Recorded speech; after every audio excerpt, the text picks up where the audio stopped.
Hey everybody, welcome back to an all-new episode of 10 to Life with me, Annie Elise. Now, today's case that we're talking about, guys, it's very controversial. So let me just make a PSA right now. Please don't get super wild in the comments. I do want everybody sharing their opinions, but let's try to keep it adult. Let's try to keep it respectful because there are going to be there already are a lot of differing opinions out there, so I would imagine there will be a lot of differing opinions today. And the reason why is this case, it talks about an affair, possible arson, lots of strange coincidences, we'll call them that for now. There's a lot to go over, so get comfy, get cozy, get ready, get your mind right, because we are going to dive into this very chilling and very puzzling case.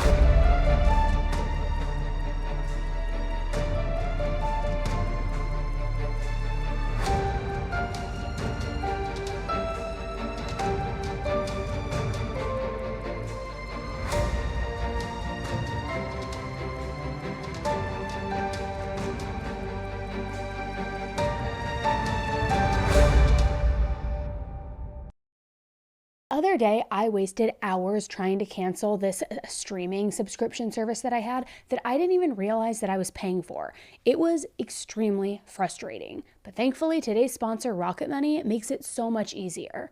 Rocket Money is the personal finance app that helps you cancel subscriptions, lower your bills, and manage your money all in one place. I've been using Rocket Money to track down all of those unwanted subscriptions because they securely identify the reoccurring charges and cancel them for you right from the app. There's no need to spend time dealing with customer service, trying to argue, trying to fight, none of that.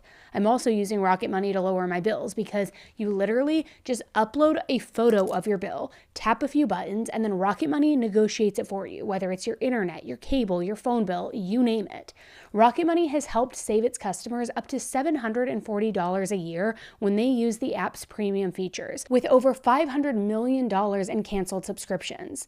So to save more and spend less, join the over 5 million members using Rocket Money today. Go to rocketmoney.com/10tolife or click the link in the description to get started for free. You can also unlock even more features with premium. That's rocketmoney.com/10tolife to get started for free.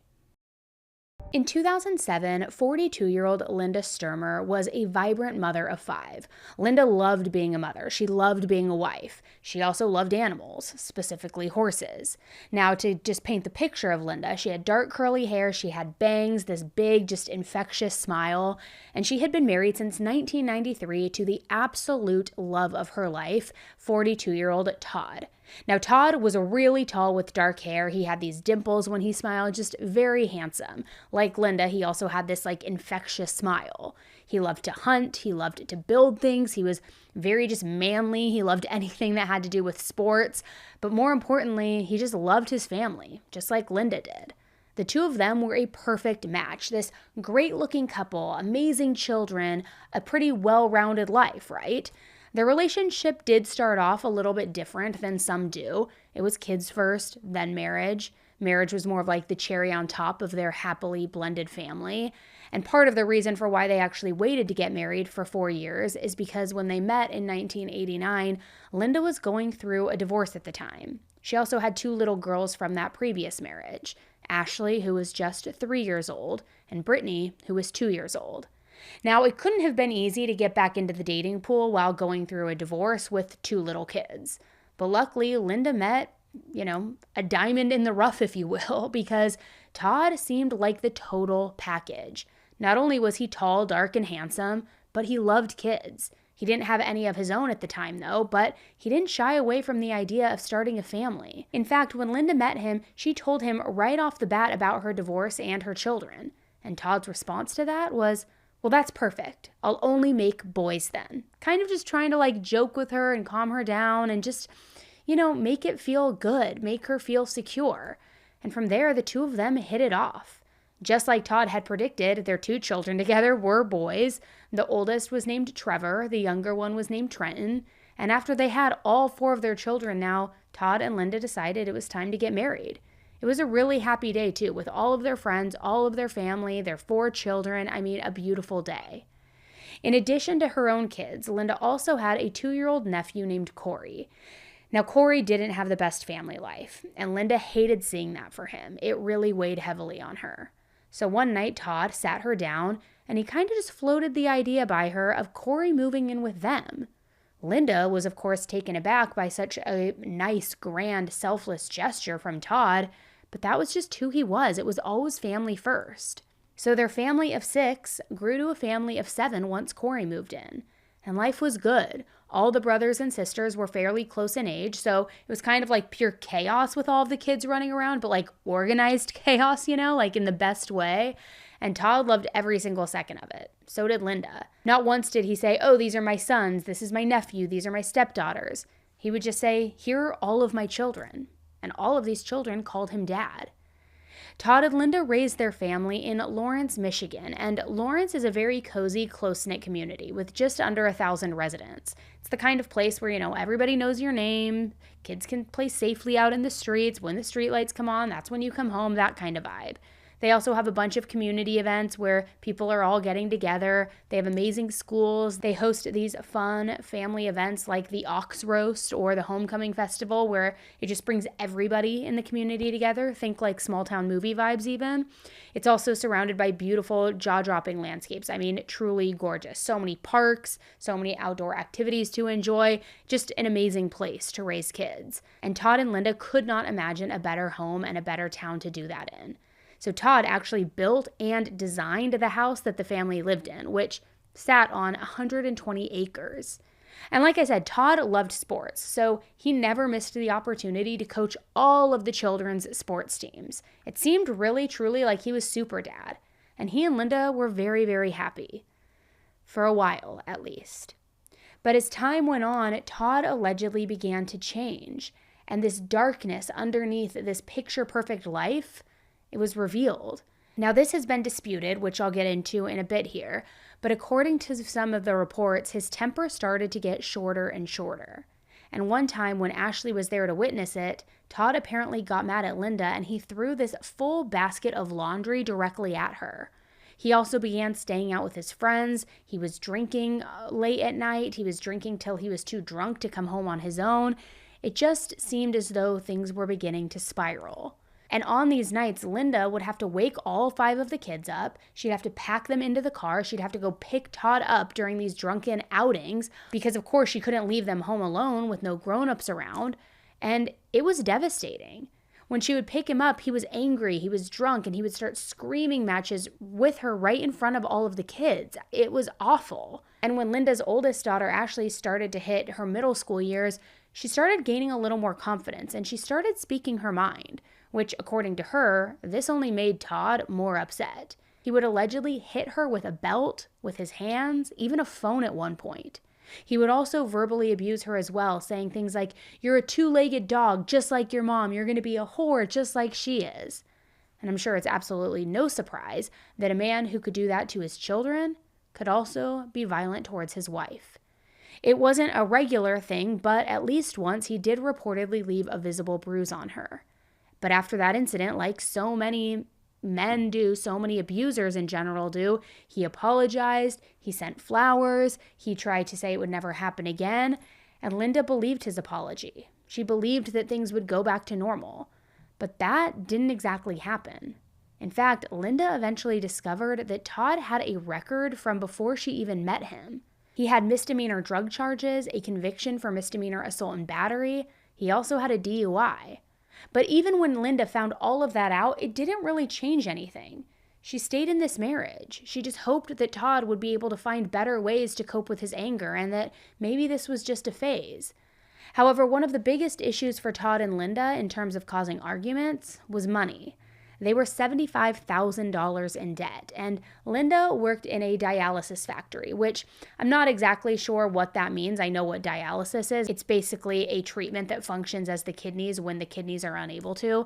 So I'm guessing that maybe she worked in a factory that helped manufacture the tools or the equipment for that. And as for Todd, he owned his own business where he sold gloves and sometimes some hunting suits. But in general, he didn't work a ton. Instead, he borrowed money from his mom, which, as you can imagine, only created more conflict between him and Linda because she was basically like, hi, why are you borrowing money when you are fully able to work and just, choosing not to? But to be fair, it wasn't just Todd creating financial tension for the marriage. You see, Linda, like I said, loved horses, but it went beyond just love. She had a total, absolute obsession. She had 31 of them right at that house. Not that they were all hers, she helped take care of some for other people, but you don't have to be like a professional equestrian to know that taking care of one horse is expensive, let alone 31 of them. So you might be wondering, how did Linda do that on an already stretched budget? Well, she took out a line of credit for $25,000. So between the horses and the line of credit, Todd thought that the horses were basically like money pits and not necessary, whereas Linda wasn't willing to give them up, not at all, because not only did they bring her joy, but she felt like they were bringing in valuable income because so many of them were now being boarded on their property, meaning that other people had to pay her to keep them there, almost like renting it, like not babysitting, but you know what I mean? Like you're boarding it, kind of like you board a dog. But another source of tension came when Todd found himself on the police's radar for something unrelated.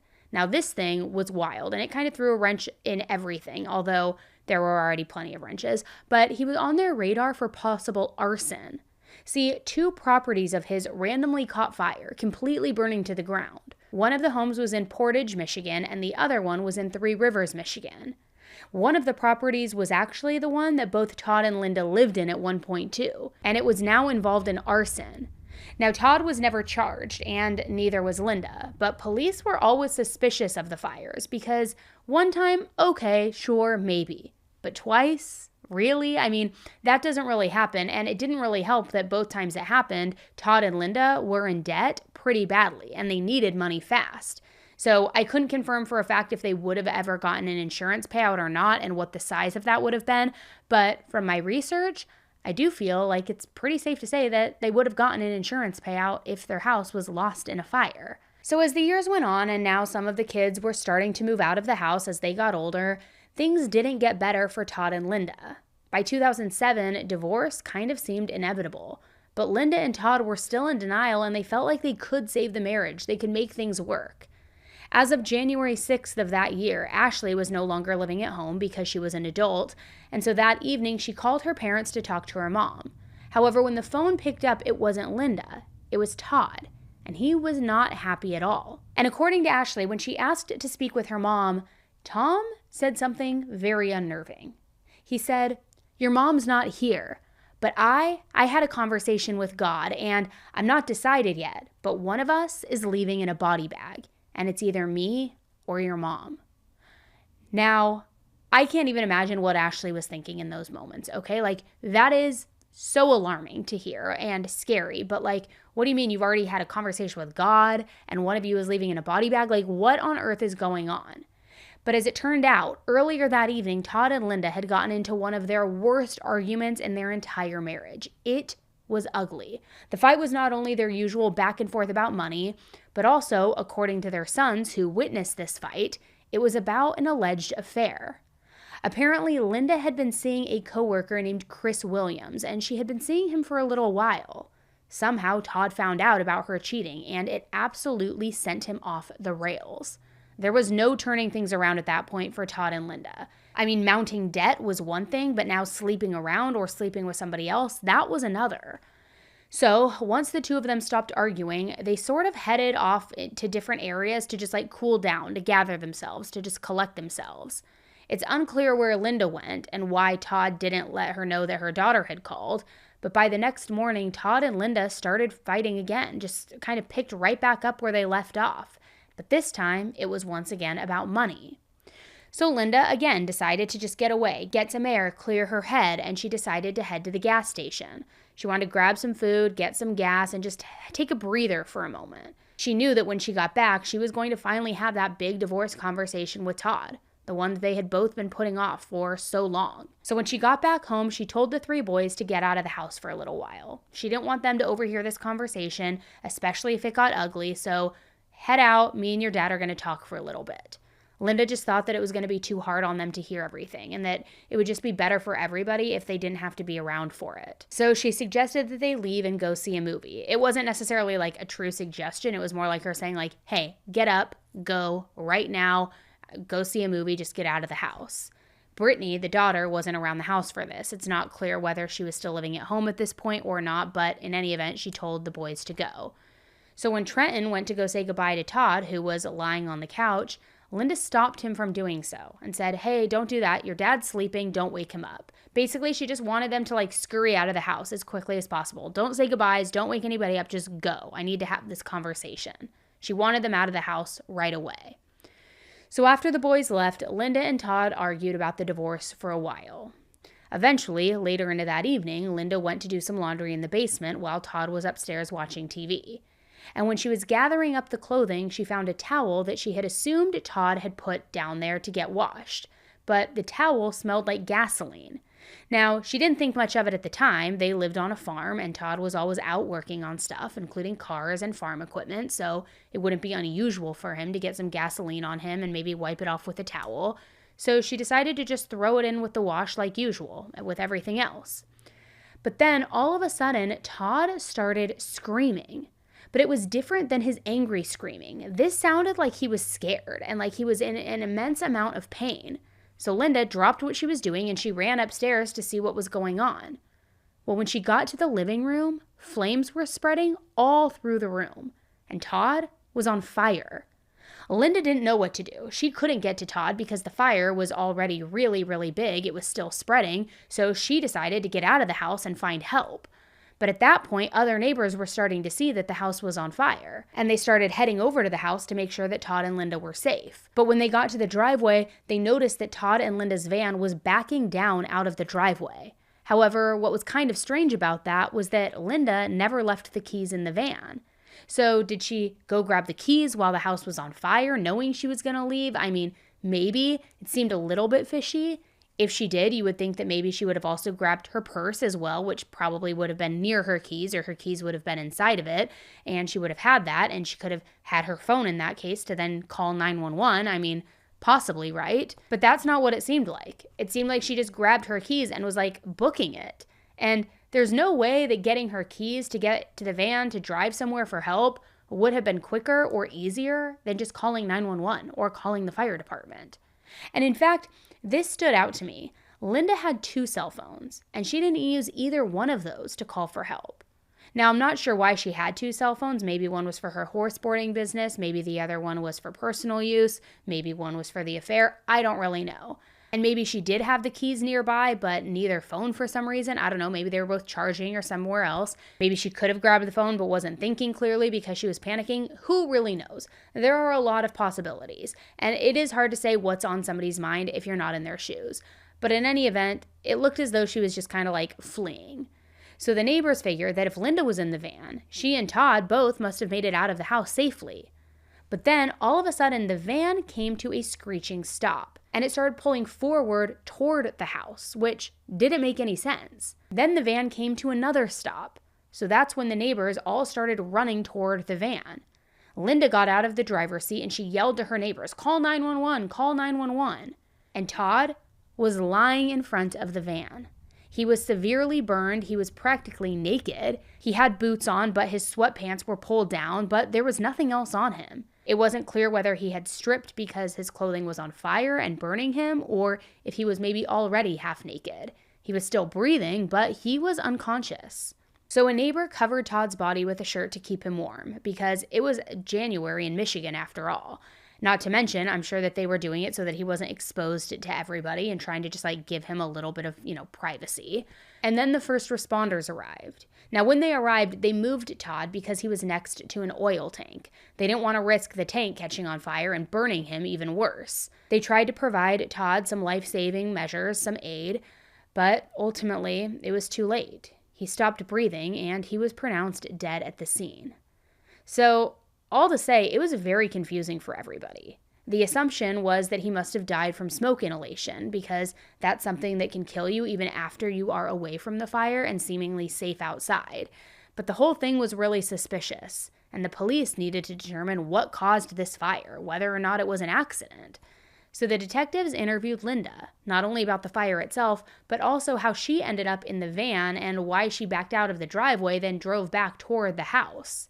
Well, when they interviewed her, she said that as she was leaving to get help, she saw Todd running out of the house with flames all over him. He was patting himself down. He was already severely burned, so she got out of the car to help him. She tried to get him to lay down, but she couldn't really help him because he was already so badly burned. So because of that, she said she got back in her car to go get help. But then she said she hit the gas, but the van wasn't moving. She had gotten stuck in the mud. So she continued to press the gas pedal to get the van out of the mud, but it just wasn't working. I did see the van moving. If not in the reverse position, forward after I stopped, she pulled back forward and parked it. I made the statement, "Where is Todd?" again, and she said, "Right there." And then it was like, just there he was. I just had, through the commotion, I'd never seen him. And he was laying there on the ground. Then when she looked toward the house again, she saw that the flames had gone away and that Todd was no longer on fire. So she figured since she wasn't going anywhere and since he was no longer on fire, it was safe to go and help him. So that's when she got out of the van and ran over to him. It was around that time that the neighbors came over and she had one of them call 911 when she was panicking, saying, "Call 911, call 911. So when the police asked her, "Okay, well, why didn't you just call 911 yourself, especially being that you have 2 cell phones?" She said, "That wasn't my first thought. My first thought was get out. Todd's going to get out. I need to get out. And as long as he knows I'm out, he will get out." Which, okay, fair. We never know how we're going to act in a moment like that. So when the police took a look at the van that Linda had been driving, they looked pretty closely, and when they did, they found fresh blood on the front bumper and the undercarriage. So naturally now the big question was whether she had hit Todd with her car or not when she was pulling back forward. But anytime somebody asked Linda about it, she was just very dismissive. She basically said that in order to get her car unstuck from the mud, she had to put it in drive. And then the next thing she knew, Todd was mysteriously just lying on the ground, which, I don't know. I get that it could be chaos in that moment, but something just does not feel entirely right here, right? When her sons asked her about what had happened too, she said that she didn't want to talk about it. She just asked them to just believe her. So it was all kind of strange. She had a couple of interviews with detectives, and there was one on the day that the fire happened and then one on a couple of days later, but her story never really changed. It stayed pretty consistent. The insurance company hired a private investigator who came out and interviewed Linda as well. They were trying to determine if this fire really was an accident, in which case, if it was, they would pay out the claim, but before they could do that, they had to determine if it really was an accident or if it was arson. So the private investigator asked Linda what her opinion was on what started the fire. And she said, "I feel like maybe Todd yelled at me once during the day and told me that nobody else would ever have me, and I think that maybe this fire was meant for both of us. But I don't think that I was supposed to be here." Kind of like she's making an excuse, but kind of also not really making a whole lot of sense. She also said that maybe it could have been a candle or possibly an oil lamp that maybe caused it because Todd did like leaving those burning unattended. She also said that he had to bleed fuel from the furnace, which basically means that he had to remove any air in the fuel line. So she had suggested that maybe that's why there was that fuel on the towel in the basement, that maybe some had gotten on Todd in the process. So to double check if that was even possible, somebody from the insurance company took the towels from the washing machine in Linda's basement and tested them to see if they did have any gasoline on them. And 2 of them did test positive for gasoline. And there was one other theory that was floating around out there, that maybe Todd did this to himself. Not that he wanted to burn to death, but that he might have lit something that then got out of control.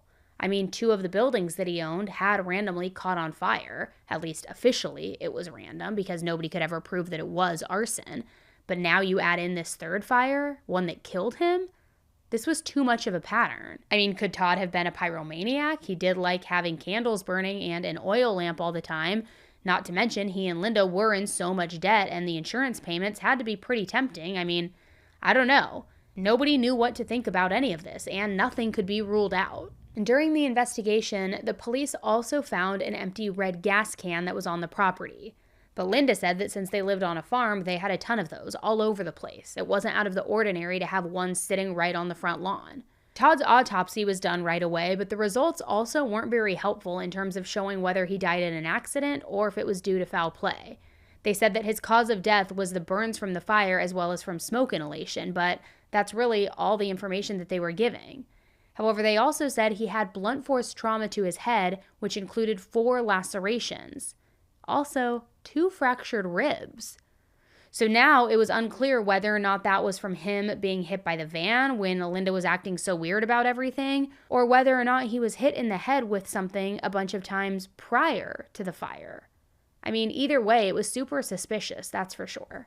His tox report also came back, and it showed hydrocodone in his urine, which is an opioid and Vicodin. Now, since it wasn't in his blood, but it was in his urine, it was possible that he had ingested it several days before he died. And hydrocodone can be prescribed for pain relief, although it's not clear if either Todd or Linda did have a prescription, but it does have some negative side effects if you don't take it properly. You can be dizzy, it can cause drowsiness, it can cause confusion, just a bunch of different things. So it's possible if he had ingested this, Todd could have accidentally caused the fire because he was out of it, he was on hydrocodone. Or it's also possible that somebody else, like Linda, could have drugged him, all to make sure that he died in a fire. So again, this case it wasn't cut and dry at all, and police were highly suspicious about everything. Even if the fire was accidental, why was Linda acting so weird about whether she had hit Todd with the car or not?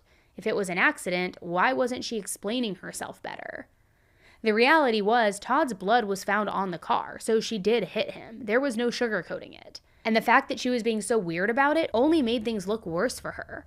And it's not like she was just too confused about whether it had happened or not, and she couldn't give a straight answer. I mean, when you run somebody over, you feel it. It's not something she just failed to notice. Todd's funeral was held later that week, and now suddenly, without any plans or foresight of this happening, Linda and the kids were on their own. She tried her best to get things back to normal, but her sons still had questions about what had happened. They had a tough time believing that their dad, somebody who had been very fit, very active, couldn't escape this fire, but their mom was able to. But again, Linda didn't want to give them any answers. I mean, none that made any sense anyway. That said, though, Linda's daughters both stood by their mom. They believed that this fire was accidental, that it was just an unfortunate situation due to bad luck. They had no reason to believe that their mom would purposefully harm Todd. The boys, however, they remained suspicious, but they didn't have any proof. Years went by, and over the next couple of years, police kept trying to figure out whether or not this was an accident or if it was something else entirely.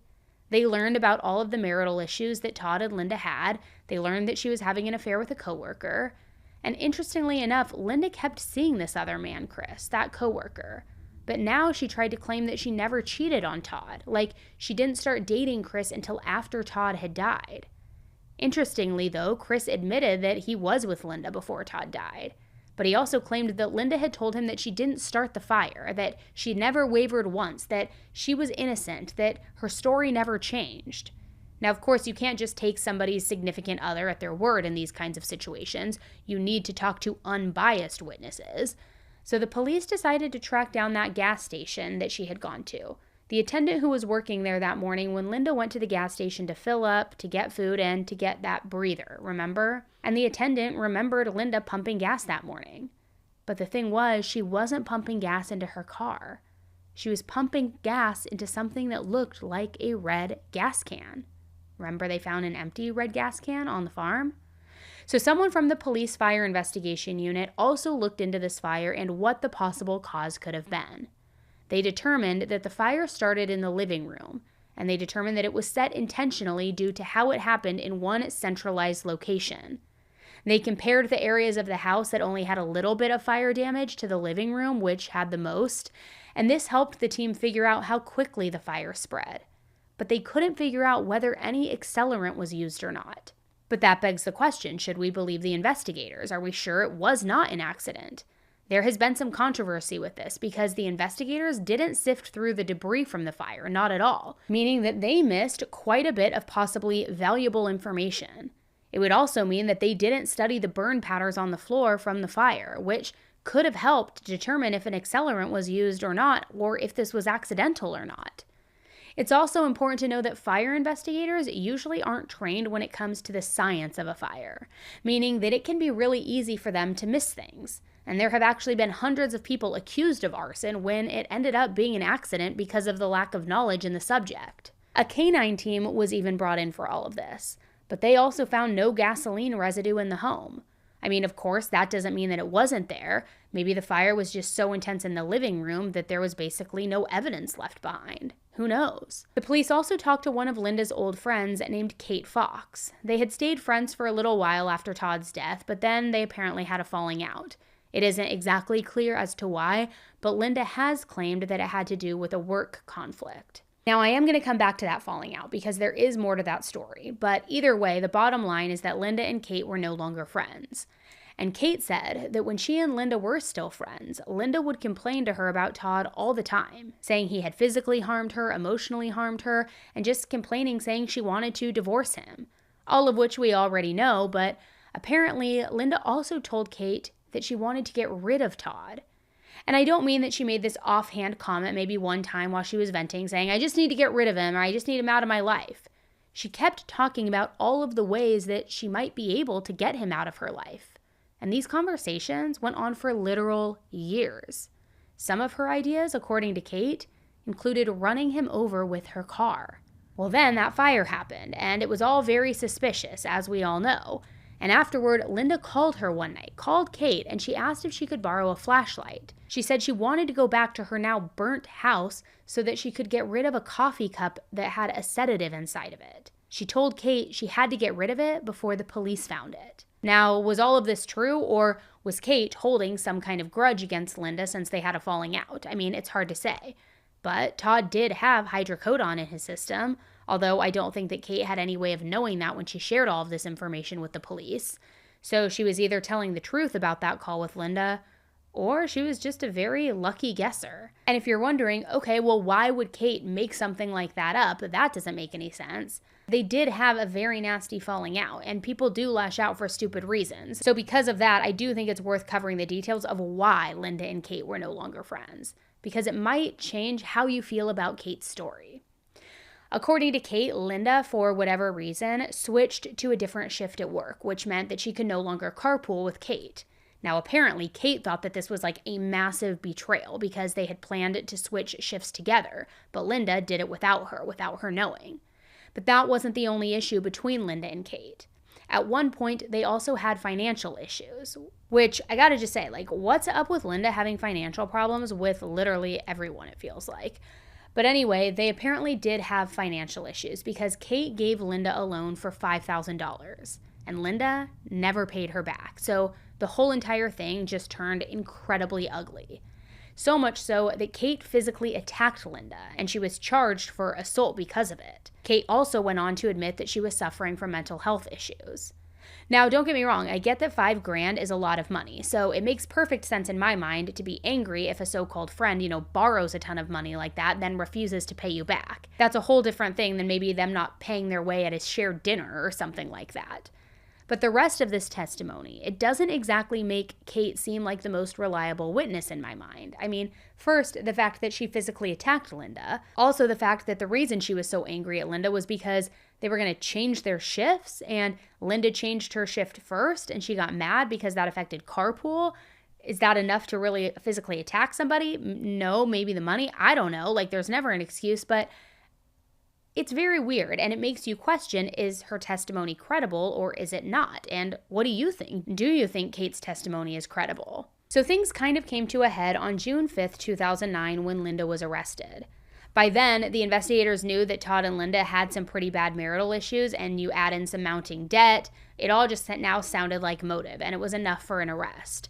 But another big piece of evidence that they gathered was from the clothing that Todd was wearing when he died. The gray sweatpants and the underwear, also the socks. Because when they tested them, they all tested positive for having gasoline on them. And it's one thing if somebody is pouring gasoline into something and maybe gets a little bit on their pants or maybe on their underwear or socks, something spills, but that's not what this was. And Linda's clothing was also tested, and there was absolutely no gasoline on them. So 7 months after her arrest, Linda went to trial. This was on January 5th, 2010. The prosecution said that on the day of the fire, somehow, someway, Linda got Todd unconscious. She made him unconscious.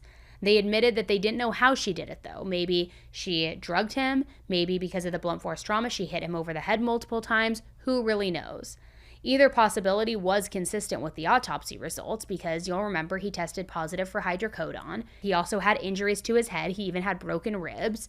They couldn't determine if they were from before or after the van hit him, so it's plausible she did something to knock him out, who knows. Then they say after that, Linda poured gasoline all over him and decided to just, light the match and set him on fire. However, when the plan didn't work and he came running out of the house, they say that's why Linda ran him over, because she wanted him dead. Her plan hadn't worked. Why she wanted him dead, though, was still kind of vague.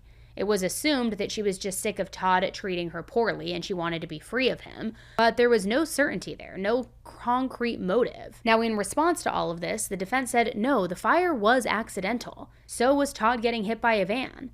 Linda was blamed for a bunch of things that just simply weren't her fault. In the trial, Linda never took the stand, but the jury got to hear her account of what happened through her interviews with the detectives. Kate, the former friend, also testified about her fight with Linda and about that conversation that they allegedly had about getting rid of that coffee cup that had the drugs inside of it and all of that. Linda's lawyer also asked Kate, though, why she hated Linda so much. I'm sure the lawyer wanted to know if it had to do with Kate thinking maybe that Linda was involved in Todd's murder or not, but apparently Kate's response was, she lied to me. She lied to me. She changed shifts without me. That's what their whole thing was about, changing shifts. So it isn't to say that everything Kate said was untrustworthy, but between her disdain for Linda and her admitted mental health issues, her credibility just was not the best. Even Kate's own brother got on the stand and said that basically Kate wasn't trustworthy. So during closing arguments, the prosecutor said to the jury, I'm going to be talking about statements that Linda Stermer made. What I want to caution you on is, as we look at this, we know she is a liar. There is no question that she's a liar and will lie when it suits her. So as you're looking at the evidence, keep in mind, anything she says is suspect. She's a liar. And we'll see not only the direct lies that she told, but we'll align our common sense to other things that she said to see if it makes sense and if it indicates that she's a liar. Is there anything that we've heard other than from a liar, and even then not a real good story, that would lead us to believe that Todd caused this? I would suggest that there's nothing. I would suggest that we are dealing with a diabolical, scheming, manipulative liar and a murderer. Any statement of any consequence that she has made is suspect, either shown to be directly a lie, or common sense tells us that it doesn't make any sense. Which, as far as the lies that he's referring to, he was talking about the fact that Linda lied about purchasing a container of gasoline. She also lied about having an affair. She lied about quite a few of her final interactions with Todd at 2 before he died, like the fact that they fought, she took a nap, did laundry, she saw him on fire, she didn't see him on fire, things like that. I mean, her story was all over the place from the start. At one point, she even said that she only heard Todd yell that there was a fire. But then she changed her story and said that Todd yelled that nobody else would have her, ever, while he was on fire. It was all very confusing. So the bottom line was, she was indeed a liar. A murderer, though? That was to be determined.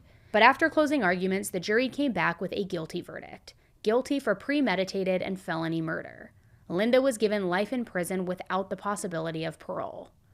Now, by that point, many of Linda's friends and family had turned on her as well. I mean, as hard as it was to think that she was capable of such evil, the evidence just wasn't looking good. After everything started coming out, all 3 of her sons believed that she was guilty. The reality is that they had all had that little inkling for a while due to how she was dodging the questions when they asked her about the fire, but then to have it all laid out like that during the trial, that their own mother had murdered their father like that, it was too much for them to deny and look away. But Linda's daughters still stood by her side. They still didn't believe that she did it, that she had anything to do with it, and all along Linda was still saying that she was innocent. Instead of accepting her fate, she spent every free second she had in prison in the library. She was studying how to free herself from a wrongful conviction. She even had friends mail her resources on wrongful arson charges. She ended up filing a petition for appeal, habeas corpus to be specific, which basically that would be filed if she felt like there wasn't enough proof for her to be in prison. And believe it or not, eventually, after a lot of back and forth, she was granted it due to her claim of prosecutor misconduct and ineffective assistance of counsel. Linda was mostly upset that her attorney hadn't brought out a fire expert to debunk all of the claims that the arson investigators made about how the fire had been intentionally set, and she said it was ineffective. In fact, her daughter Brittany even pleaded with a fire investigator to go over the case. And after investigating, he found that there wasn't enough evidence to prove that the fire was intentionally set after all. For one, he said it's not possible for somebody who was doused in gasoline and set on fire to get themselves out of the house in Todd's situation. That just wasn't going to happen. He thought that the reason that Todd's clothing tested positive for gasoline was because one of the neighbors who covered Todd up with a shirt had also worked on car parts, so it was more than likely a cause of cross-contamination. The gasoline transferred from him to him. He also said that it was very odd that Linda didn't have any gasoline on her if she was the one who really set the fire. According to the investigator, even the tiniest speck of gasoline on your skin isn't going anywhere, even if you wash your hands. You would still have the smell of it on you. So if Linda didn't have any gasoline on her, she either didn't set the fire or she managed to do it without splashing a single drop. Linda was released from prison in December of 2018 on a $10,000 bond due to her habeas corpus filing. After her release, she was ordered to go to a retrial, and that retrial has been set for September of 2024.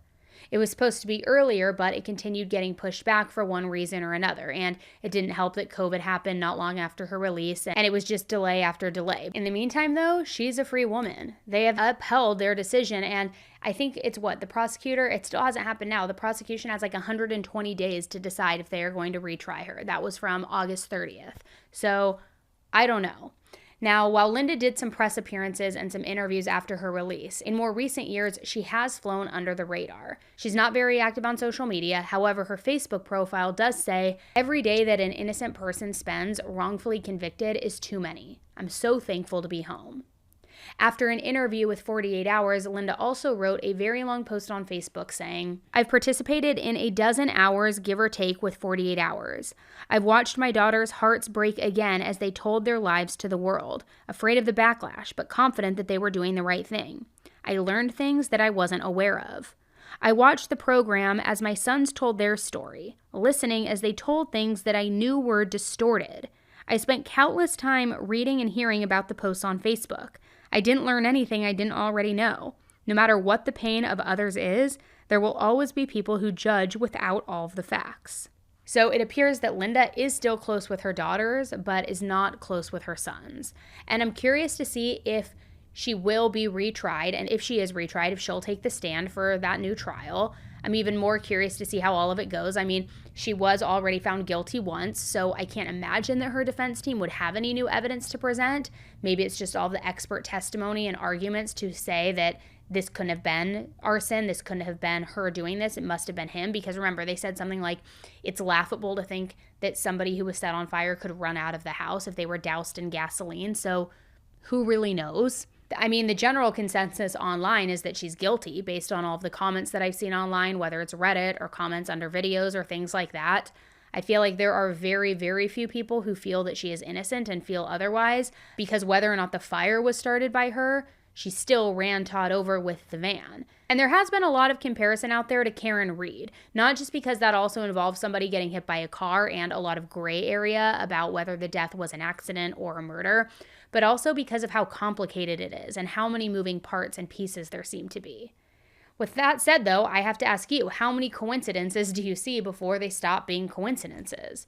Did a horrible house fire really just accidentally start the exact same day that she decided to divorce Todd?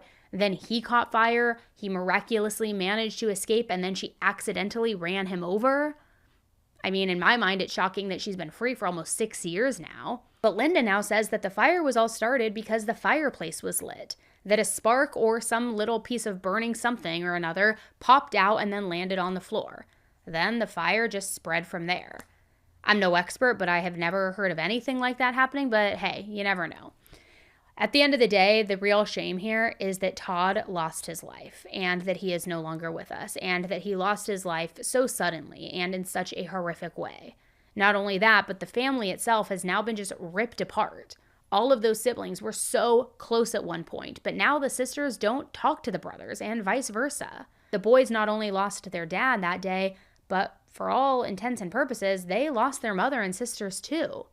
It's also important to note that all 3 of the boys came forward later on and said that Todd was never abusive. They said, yeah, he did have a temper at times, but they never saw him do anything to Linda or her daughters.